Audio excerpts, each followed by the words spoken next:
Mayong adlaw katawhan sa Dios Archdiocese sa Osamis. Biyernes na usab, Mayo 6. Dool na gyud kaayo ang eleksyon. Dool na gyud kaayo ang piniliay. Pero sa dili pa ko mopadayon, ako sa nga timbaya alang sa mga mag-uuma o mga mananagat. Unya, ako pong timbaya sa mga election officers, mga election watchers, mga dumadapig sa nagkalain-lain nga partido, hinaut-unta nga dili emosyon o dili kalagot ang inyong ipahari sa inyong tagsa-tagsa ka kinabuhi. Ako yun tamong ingnon nga ang eleksyon usa lamang kaadlaw ang atong paghinagalaay, ang atong pagkasilingan, hinaot nga magpabilin hangtod sa katapusan sa atong kinabuhi. Ato yuning paningkamutan ha, nga bisan lain ang atong gidapigan, lain nga kolor, lain nga partido, lain nga tao, ang importante mao nga friendly gyapon ta sa usag-usa. Nga we continue to be friends. We continue to be happy in terms of relationship. Kana bang malipayon? Malipayon kita nga mutagad sa usag-usa, malipayon kita nga mutimbaya sa usag-usa. Dili maayo nga mag-away tungod sa eleksyon. Busa ngadto pod ako pong pahimangno ngadto sa tong mga election officers, mga election watchers nga ato yung ipatigbabaw ang rason dili ang emosyon. Kay kung atong ipatigbabaw ang atong rason, kita mamahimo man nga kining reasonable person. Pero kung ato galing ipatigbabaw ang atong emosyon, mamahimo kita nga luog, mamahimo kita nga makasultig dautan tungod kay dili man ang atong pagkatawhanon ang ato nga gihatagan o gibugaton, kundi ang ato man nga pagbati nga usahay muganoy kanato ngadto sa dautan nga pagabuhaton. Busa usbon ko sa election officers, sa mga watchers, kinahanglan yun nga atong ipatigbabaw ang rason. Let us become reasonable people and then let us set aside our emotions because emotions will lead us to be irrational and in that way, we do not act as human beings. Ako po nga hagit sa atong mga kapulisan, kinahanglan nga ato yung imintinar, ato yung ipakuyanap ang kalinaw sa ato nga syudad, sa ato nga probinsya. Kinahanglan gayon nga you men and women in uniform, you policemen and policewomen, we need you. We want you to be visible in all areas in the city and in the province of Misamis Occidental. Daghan na kayong mga panghitabo nga nahitabo. Daghan na kaayo nining recently dinhi sa Misamis, dinhi sa Osamis City lang 4 na kabuok, daghan na kaayo ang mga gipang latos, daghan na kaayo ang gipangdagmalan, dili maayo mga kapulisan. Unya bisan pa sa itong mga milabay nga mga bulan, doon na gipusil dito sa Calamba, doon na po'y gipusil dito sa Lopisaina, gani dito man sa Tanggob, panahon sa Disyembre 22, doon naman po'y 21-22.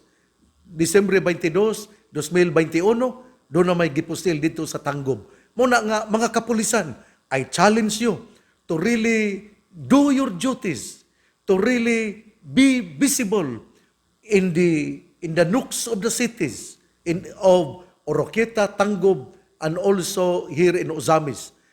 Do your duties because if you cannot do your duties, then you become inutil and useless. Ako kining hagit sa atong mga kapulisan, aron sila mo trabaho gayon sa ilang mga duties and responsibilities.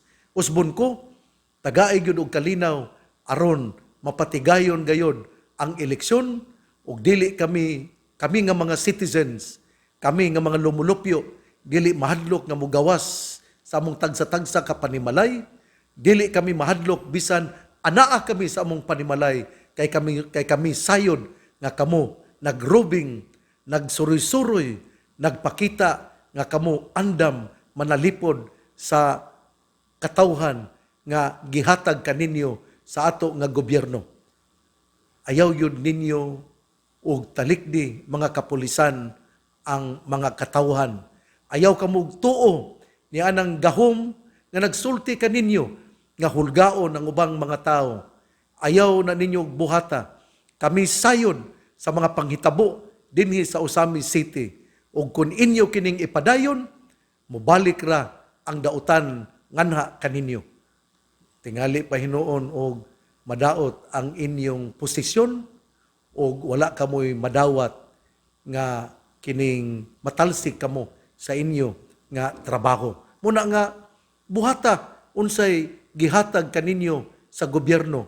Ayaw kamo pagtuo sa ana sa gahom nga mutdiktar kaninyo unsay buhaton. Ipatigbabaw ang kalinaw, ipatigbabaw ang kahusay, ipatigbabaw ang respeto o imintinar ang kaayuhan para sa katawhan sa mga lumulupyo sa Usamis o sa tanan nga mga munisipyo ug syudad dinhi sa Misamis Occidental. Ang atong ebanghelyo karon nining adlaw Biyernes, Mayo 6, atong kutloon sumala sa ebanghelyo ni San Juan. Nakahaling kini og mainit nga panaglalisay sa mga Hudiyo. Unsaon man nining tawhana paghatag kanato sa iyang lawas aron kanon? Nangutana sila.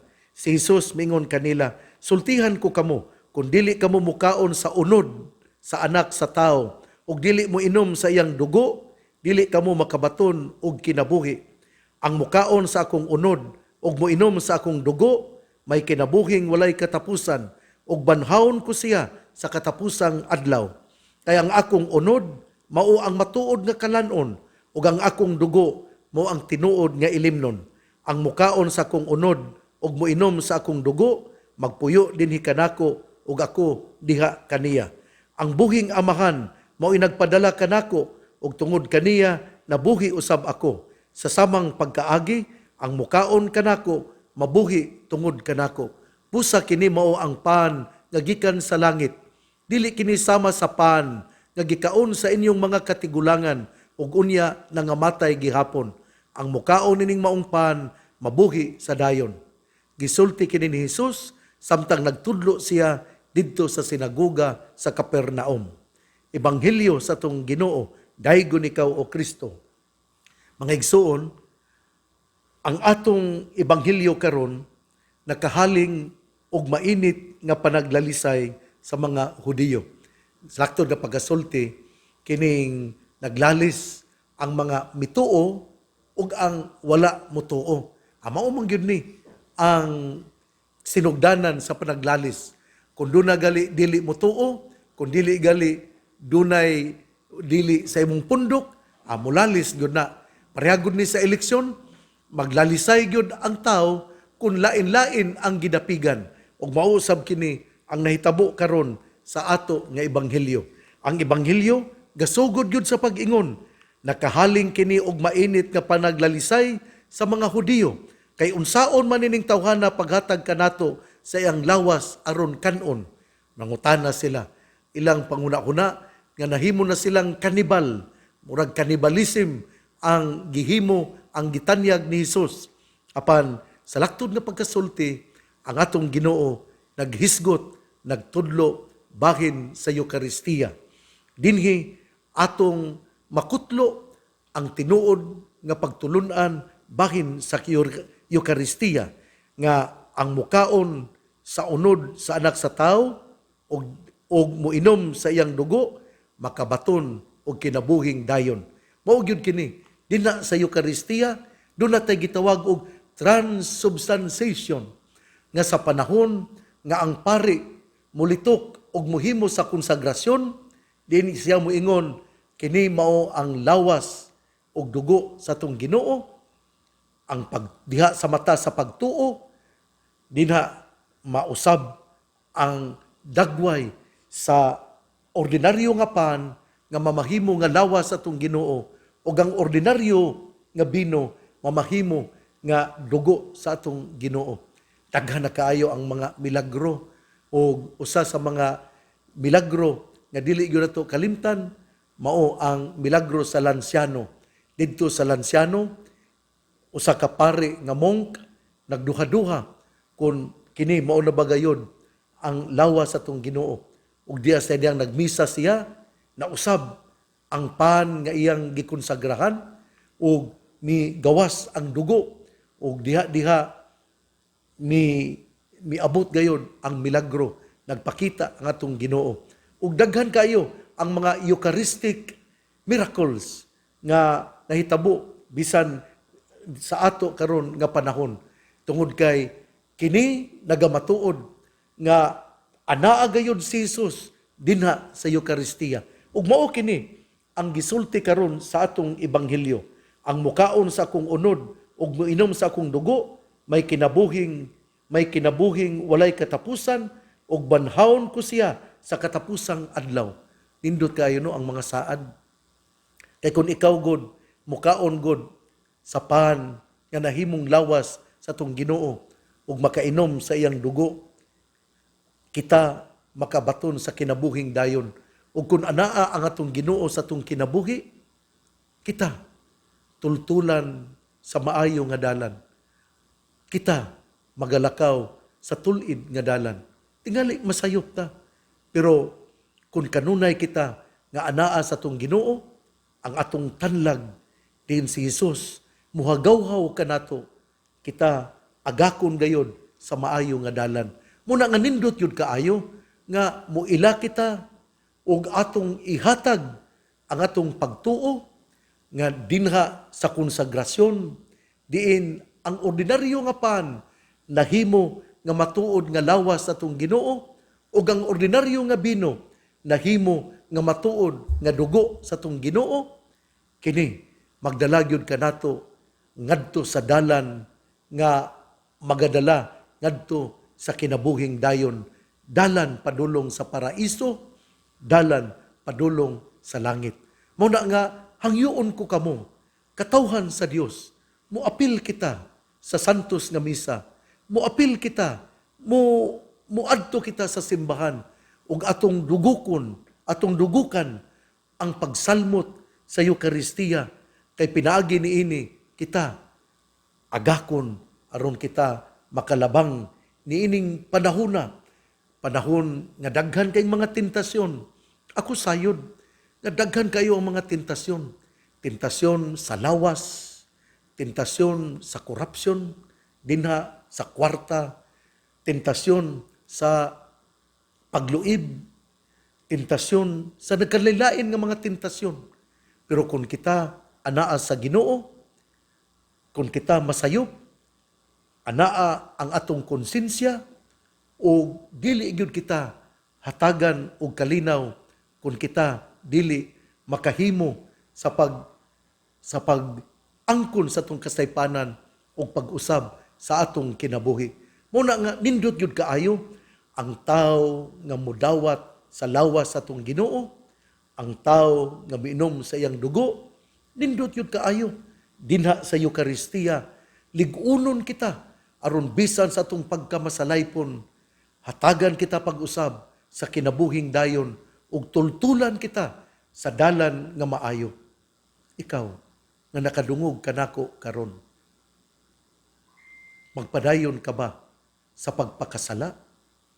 Magpadayon ka ba nga dili muapil ug musalmot sa Eucharistia? Mupadayon ka ba nga dili musulod sa simbahan? Ako gyung hinumduman ang akong apuhan ug ang akong mama ug papa. Sila dili man ninako kining pagpanghambok. Pero ang akong mama ug akong papa mga reliyoso gyud kaayo. Kada adlaw gito, mas grabing pagka-religyoso ang akong papa. Kay buntag sayo, manilhig man to siya. Nya ni gumani ag panilhig ang akong papa si Papa Ireneo Abatayo Humuad. Nya iniguman pud niyang panilhig yun. Manilhig siya sa among tugkaran adto sa kapilya kay doon ra man ang among kapilya. Nya niguman maligo siya, nya moadto sa simbahan, magmisa, niguman mukaon, nya adto siyang trabaho. Every day gyud to. Di gyud to siya mosipyat. Bisag ambot maglain ka to iyang lawas ka pero wa magyud ko kakita nga dili mo simbang akong papa. My father was very religious. Murag pagaingnon ako nga mas pari pa man ninako ang akong papa kay kanako. Ang ako pong mama religyosa pod pero mas religyoso gyud ang akong papa. Yang akong apuhan pod kuan gyud kaayo kining religyosa pod kaayo ang akong apuhan nga babae. Wa man ko kaabot sa akong apuhan nga mga lalaki. Ang mga apuhan nga babae man si Mama Porke, si Porquelia Abatayo Humuad o si Clara Sarmiento. Mga kuan ni sila, mga religyosa yung kay ni sila. Muna nga, salamat kaayo nila. Tungod kay sa akong nakita nila, ako nahimo pong pare, nga nahimong arsobispo. Muna, salamat sa mga panigingnan. Nindot kaayo nga kita makahatag og panigingnan sa atong mga kabataan. Muna nga, kung ikaw anaa sa bukid, importante kaayo nga makalugsong ikaw. Salamat kayo ni Victoria Maratas, yadtong Domingo, tingali Disimba pa to dito sa kining tabid. Unya, mingari na pod sa kining St. Joseph the Worker nga kining kapilya tungod kay ang mga madre sa St. Joseph nila ni Sister Aida nagpiesta man, ni simba pod siya. Muna nga, Victoria, salamat sa imong pagkamakugihon. Wa mo ko nimo dad og kining kamote Victoria. Kumedyara na ako Victoria ha. Ang akong punto din ni mao. Kana bang muhatag tag maayong panigingnan nya kining Eucharistia mao gining importante kay mao ni ang muhatag kanatong kaligunan sa atong pagtuo. Kay gani ang atong ebanghelyo mingon man ang mukaon sa unod sa anak sa tao ug ang muinom sa iyang dugo makabaton sa kinabuhing dayon. Mao gyud kini ang sentro sa atong pagtuo. Mao gyud kini ang unod sa ato nga paghawid ni Kristo kay siya dili makakon, dili sama nato nga may kayong mamakak, dili sama nato nga may kayong mutuis sa kamatuoran. Karon si Manaha, kapila ka nakabakak, kapila ka sulti og pagpamakak. Dili maayo nga magpabilin kitang bakakon. Muna nga hinulsulan nato ang atong kasalanan. Hinulsulan nato ang atong pagpakasala. Atong dawaton ang atong Ginoo dina sa Eucharistia, atong dawaton ang atong Ginoo dina sa atong pagsalmot sa misa. Muadto kita sa simbahan, mosalmot kita sa Eucharistia, kay pinaagi ni ana kita makabaton sa kinabuhing dayon. Usbon ko ha, kita nga mga tigulang na, kita nga mga hamtong, muhatag kita og panigingnan sa mga kabatanunan. Bahala na o dili sila musimba, pero atong paningkamutan nga ato silang madala ngadto sa kapilya kung dunay misa, ngadto sa simbahan. Importante kaayo na kita muhimo og ehemplo, muhimo og panigingnan nga moatender, moapil sa misa. Bisan layo kayo kita. Ako bitaw, sa gamay pa ko, may bulong ko kaniadto. Uy, na may daghang nang lakaw. Mangutana ko ni mama, ma, nganong daghamang nang lakaw? Sila, ingunay si mama, manimba na sila. Pag ilis unya, kay manimba punta. Dito ko, nasilsil sa kong alimpatakan, nga ang katawhan, madlakaw padulong sa simbahan, basta Domingo, nagpasabot, nga ilag yung gigahinan og panahon ang pag-adto sa simbahan. Naghatag kato og halimbawa, naghatag kato og panigingnan, naghatag kato og kahigayunan aron kita mohimo usab sa ato nga obligasyon aron kita musimba, muhalad og panahon aron musangpit sa atong Ginoo og mudawat sa iyang buhing lawas ug buhing dugo. Hinaut unta nga mao kini ang mugiya kanato mao kini ang mudala kanato nga kita mga hamtong ihimplo aron atong madani ang mga batan-on nga madala padulong sa gingharian sa atong Ginoo. Luoy kaayo kung ang mga hamtong, ang mga katawhan dili muhatag og maayong panig-ingnan, example, ihimplo ngadto sa mga batan-on. Busa mga batan-on dili lang magsigi og kining basketball. Maayo man ang basketball, pero hatagan gyud natong panahon nga kita makasimba. Mga batan-on dili lang pirmi nga mag-volleyball. Maayo man ang mag-volleyball, exercise. Pero kung ang tibuok Domingo ato lang gigahin sa atong ehersisyo, ug wala kitay ehersisyo sa espiritual nga pamaagi, dili maayo ang atong gihimo. Mao nga hatagan natong panahon ug atong hinumduman nga ang atong paghatag og panahon mao kini ang gitawag og agape love, sacrificial love, tungod kay ato manggayon nga gihimo ang sakripisyo tungod og alang sa atong gugma sa Ginoo. No greater love than this, to lay down one's life for his friends. Hinaut-unta nga ato kining batunan nga ang pagsimba o pagdawat sa lawas o dugo sa atong Ginoo mo'y magdala kanato sa kinabuhing dayon. Sultihan ko kamo, kung dili kamo mukaon sa unod sa anak sa tao, ug dili mo inom sa iyang dugo, dili kamo makabaton og kinabuhi. Ang mukaon sa akong unod, ug mo inom sa akong dugo, may kinabuhing walay katapusan, ug banhawon ko siya sa katapusang adlaw. Kaya ang akong unod, mao ang matuod nga kalanon, ug ang akong dugo, mao ang tinuod nga ilimnon. Ang mukaon sa akong unod, ug mo inom sa akong dugo, magpuyo dinhi kanako, ug ako diha kaniya. Pagkaanindot sa mga pulong sa atong ebanghelyo karon, daw man limbawt ang atong balhibo kung ato kining itisok ang matag pulong dinha sa atong kasing-kasing. Hinaut-unta nga atong paminawon kini uban sa gugma, kay ang gugma maumay muganoy kanato aron kita dadon ngadto sa tiilan sa simbahan nga mao ang pundok aron kita makabaton sa kinabuhing dayon. Musaulog kita sa Eucharistia. Atong dawaton ang atong Ginoo, kay ang Ginoo mauman ang maghatag kanato og kinabuhing dayon. Ang mukaon sa iyang unod nga mao ang Eucharistia, makabaton sa kinabuhing dayon.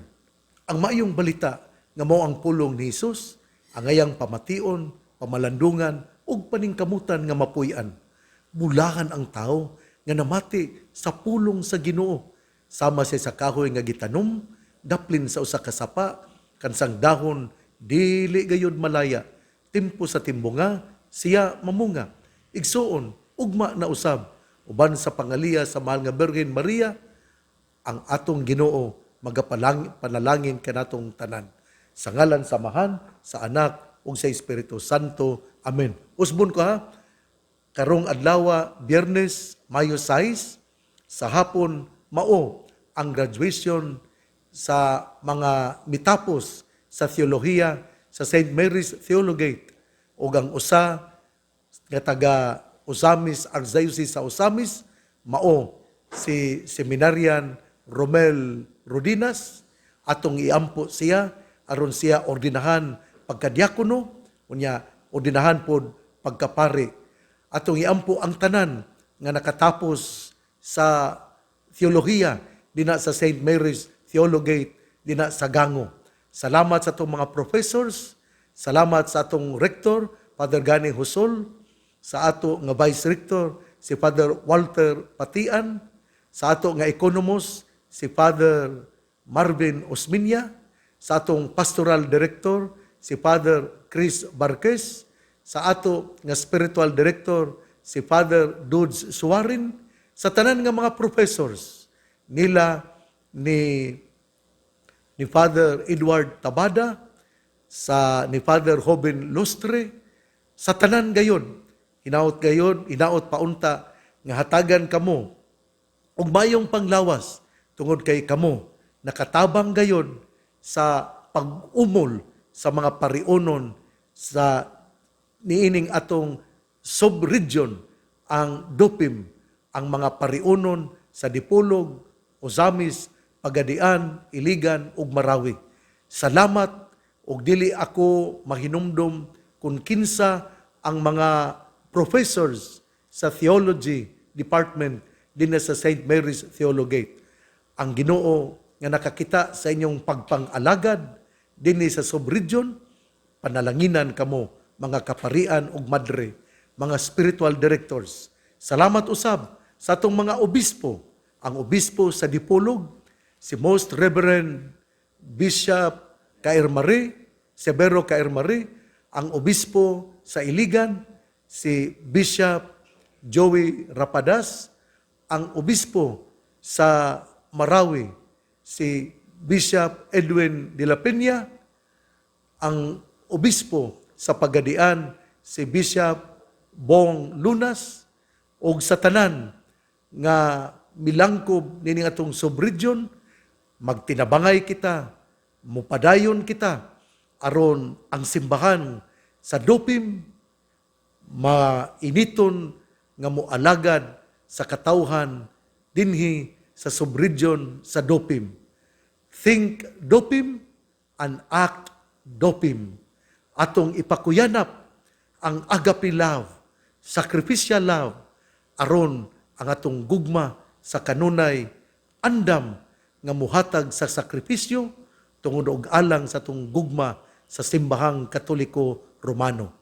Mabuhay ang simbahang Katoliko, mabuhay ang simbahan sa Pilipinas, mabuhay ang Dopim. God bless atong isangpit ug ihalad ngadto ni Santa Maria, ang Birhen sa Kuta, ug ngadto ni San Jose, ang patron sa mga kalakinan, hinaut-unta nga sa kanunay kita mamahimo gayon nga tinuod nga mga sumusunod sa atong Ginoo nga si Hesukristo. Padayon mga katawhan sa Dios nga mupaila nga kita mga Katoliko Romano. God bless. Mabuhay tayong lahat.